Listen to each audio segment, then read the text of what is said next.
Recognize Dr. Baird for 5 minutes. Thank you, Mr. Chairman, and thank you, witnesses, for being here. We do appreciate all the information you bring us in terms of the latest technology regarding these rare earth elements. And so, Dr. Handwerker, I'm going to start with you. I must tell you that I'm always pleased to see my alma mater involved in the cutting-edge technology, so thank you for being here. My question deals with the comments you made in your prepared testimony. You state that while government-funded R&D usually takes at least 20 years to move from discovery in the lab to success in the marketplace, then DOE's Critical Materials Institute, or CMI, inventions have been adopted by industry in as little as, say, 3 years. In your opinion, what unique role do CMI's academic partners, like Purdue University, play in this success? And then what recommendations do you have for other academic institutions who may want to partner with the DOE Energy Innovation Program? Thank you. First of all, boiler up. Boiler up. At Purdue University, one of our hallmarks is advanced manufacturing. And so much of what we do in critical materials is really focused in advanced manufacturing. Advanced mining is really part of the manufacturing infrastructure of the nation. So at Purdue, one of our key contributions to the Critical Materials Institute has been developing tools to do those economic analyses. We were talking about the logistics analyses that are so important in determining whether a technology, whether it be mining or recycling or reuse, are going to be profitable. So we've created these tools that have taught all across the Critical Materials Institute. We've taught the different project leads all the way down to even undergraduates how to do these economic analyses as they're developing these key technologies. Because if you look at the scientific literature and you want to find, okay, how do you get rare earth materials out of magnets, there are many papers associated with that. There are many papers on that topic. The issue, though, is it can't be done economically with low environmental impact and in a way that actually gets the material, for example, in collection. So one of the things that we've been able to contribute are these economic analyses, life cycle assessments, and also scenario analyses, which are also called out in HR 4481.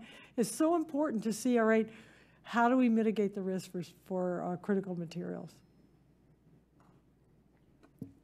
Thank you. Do any of the other witnesses have an opinion about what areas of fundamental research would provide the highest return on investment? So, Dr. Schwartz, start with you.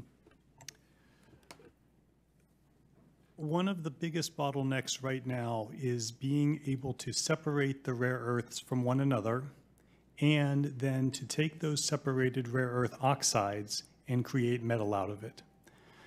That is not the environmentally cleanest process out there. So although Critical Materials Institute and researchers around the country are making progress understanding that separation process, being able to take one rare earth oxide out of the collection of rare earth oxides, as Dr. Handwerker pointed out, it's not yet economical. So fundamental and early stage research into those separation processes are, I still think, one of the keys. Critical Materials Institute is doing some, but really not enough work in taking those rare earth oxides and converting it to metal, because that's really, in most cases, the starting point for making materials to be put into systems, to be put into products that are needed for U.S. energy security, national security, and other things. So I think continued focus on that processing required to separate the rare earth oxides from each other, make the metal, and then there are huge opportunities not only for critical materials, but in the areas of recycling. Recycling of the hard disk drives, which Carol pointed out, the recycling of lithium and batteries and cobalt and magnets from the first generation of hybrid electric vehicles, for example. Recycling science has been lagging behind for lots of reasons, including economics, but the science needs to be done to do that, to develop processes to extract those materials economically. Thank you. And Mr. Chairman, I got, could we have the other two? Do I have time? I'm over my limit. Sure. I think they can speak quickly. Thank you. Go ahead. I'll be brief, just to say that within the areas of magnet technology, we heard about neodymium from a couple of speakers. This is not part of my written testimony, but there are efforts at the National High Magnetic Field Laboratory to develop superconducting magnets that are based on high-temperature superconductors. They would use different elements, they would have different designs, and we might be able to escape even the use of liquid helium.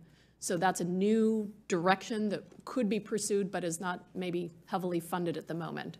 But those designs exist. So in response to, how students play a role and how academic institutions play a role, it is interesting to me that having had demonstrated some success in the use of cerium, for example, in materials, there's probably 4 or 5 master's students now outside of the CMI envelope that have looked at that and are looking at various things that we have not looked at in CMI as far as particularly mechanical properties or whatever. And so research gains a certain momentum after a certain point, and more people get involved, and that's going to be good for everybody all the way around. Thank all of you, and I yield back. Thank you.